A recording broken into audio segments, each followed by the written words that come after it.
Bismillahirrahmanirrahim. Assalamualaikum warahmatullahi wabarakatuh.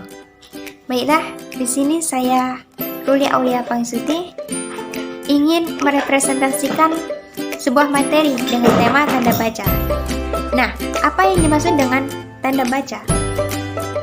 Tanda baca yaitu simbol dalam bahasa. Simbol bahasa tersebut mempunyai beberapa bentuk dengan fungsi masing-masing.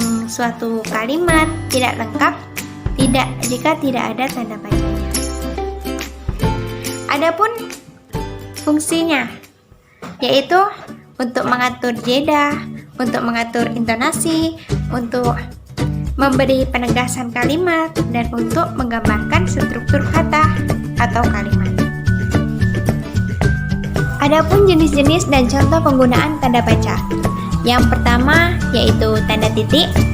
Nah, tanda titik mempunyai fungsi sesuai dengan letak pada titik tersebut berada. Pemakaian tanda titik antara lain yaitu yang pertama itu di akhir kalimat atau tulisan. Yang kedua itu di belakang angka atau huruf. Yang ketiga itu sebagai pemisah angka pada jam, menit maupun detik. Yang keempat itu di daftar pustaka, di mana letak tanda titik ini berada pada nama penulis dan judul tulisan yang berakhir dengan tanda baca atau tanda seru. Adapun contohnya yaitu kakaknya seorang tentara. Nah, di situ ada tanda titiknya. Yang kedua yaitu tanda koma. Nah, tanda koma memiliki aturan. Yang pertama, menjadi pemisah kalimat setara dengan kalimat setara setelahnya. Yang kedua itu dipakai di antara unsur dalam perincian atau pembilangan. Yang ketiga, menjadi pemisah anak kalimat dari induk kalimat jika anak kalimat mendahului induk kalimatnya. Dipakai di belakang kata atau ungkapan penghubung. Yang selanjutnya yaitu menjadi kata pemisah seperti oh, ya, wah, aduh, dan lain sebagainya. Menjadi pemisah petikan langsung dari bagian lain dari kalimat. Dipakai antara nama dan alamat, bagian alamat, tempat dan tanggal, dan nama tempat dan wilayah atau negara yang ditulis secara urut. Adapun contohnya yaitu ayah membeli sepeda, buku, dan tas di toko. Nah, adapun tanda baca yang ketiga yaitu tanda titik koma. Tanda titik koma digunakan pada kalimat antara lain yaitu menjadi pemisah di bagian kalimat yang sejenis dan setara, menjadi pengganti kata hubung untuk memisahkan kalimat setara dalam kalimat majemuk. Adapun contohnya yaitu sudah terlanjur datang, Andi belum ada di rumah. Tanda baca yang keempat yaitu tanda baca titik dua. Pemakaian tanda titik dua pada suatu kalimat yaitu antara lain dipakai untuk setelah kata atau ungkapan yang membutuhkan pemberian. Nah, yang kedua itu dipakai di antara jilid atau nomor dan halaman. Yang keempat yaitu dipakai dalam teks drama setelah kata yang menggambarkan pelaku dalam percakapan. Yang kelima yaitu dipakai di akhir pernyataan lengkap apabila diikuti rangkaian.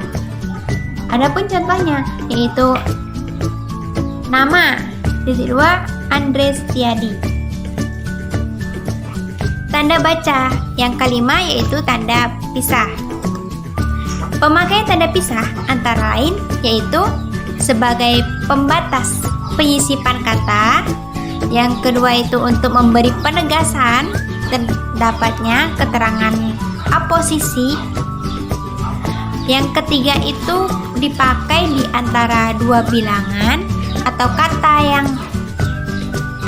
dengan arti sampai dengan atau sampai ke.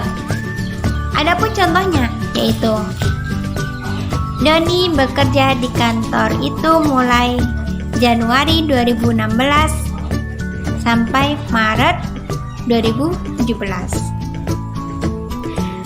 Nah, tanda baca yang keenam yaitu tanda hubung. Nah, pemakaian tanda hubung dalam tulisan antara lain yaitu dipakai untuk menjadi penghubung suku, kata dasar, atau kata yang memiliki himbauan yang terpisah oleh pergantian baris. Yang kedua itu dipakai untuk menyambungkan unsur kata ulang. Yang ketiga itu dipakai untuk menghubungkan huruf dari kata yang dieja satu-satu dan bagian tanggal. Yang keempat yaitu dipakai untuk merangkai satu kata dengan kata selanjutnya. Yang kelima yaitu dipakai merangkai unsur bahasa Indonesia dengan unsur bahasa asing. Nah, adapun contohnya yaitu besok kita akan pergi jalan-jalan ke desa. Tanda baca yang ketujuh yaitu tanda elipsis atau titik-titik. Pemakaian tanda elipsis yaitu dipakai dalam kalimat atau dialog yang terputus-putus dan untuk memberikan petunjuk bahwa dalam suatu kalimat atau naskah terdapat bagian yang dihilangkan. Adapun contohnya yaitu aku ingin liburan. Bagaimana kalau kita berangkat minggu ini?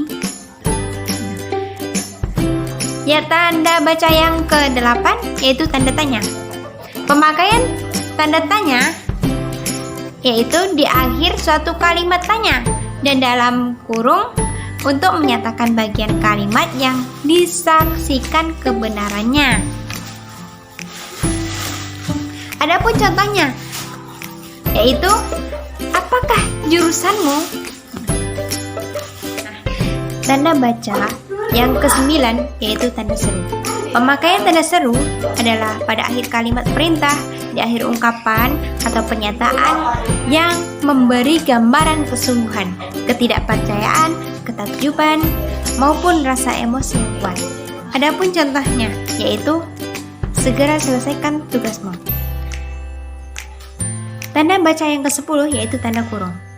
Pemakaian tanda kurung yakni untuk mengapit tambahan keterangan atau penjelasan, untuk mengapit keterangan atau penjelasan yang bukan integral pokok pembicaraan, untuk mengapit angka atau huruf yang merinci suatu urutan keterangan, dan juga mengapit huruf atau kata yang kehadirannya di dalam teks dapat dihilangkan. Adapun contohnya yaitu dilaksanakan sesuai dengan GBHN dalam kurung garis besar haluan negara.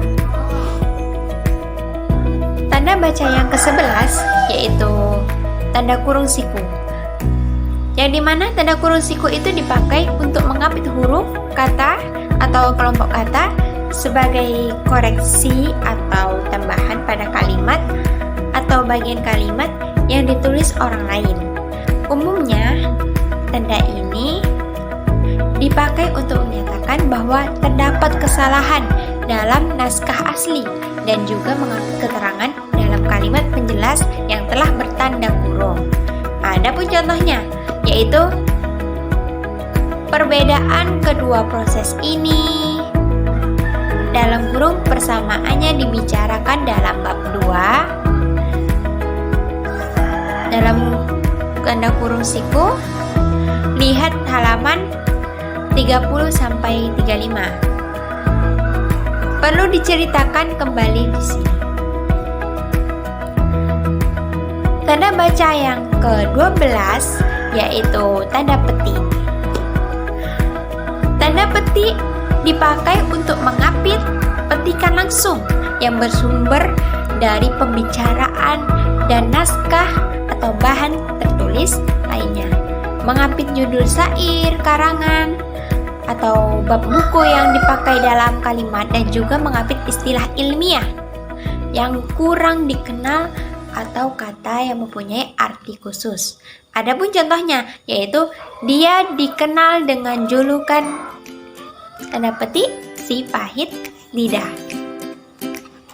Nah, tanda baca yang terakhir yaitu tanda petik tunggal, yang dimana tanda petik tunggal itu dipakai untuk mengapit petikan yang tersusun di dalam petikan dan juga mengapit makna, terjemahan, atau penjelasan kata atau ungkapan asing.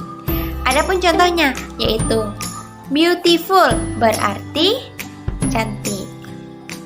Sekian dan terima kasih presentasi dari saya. Wabillahi taufiq wal hidayah. Wassalamualaikum warahmatullahi wabarakatuh.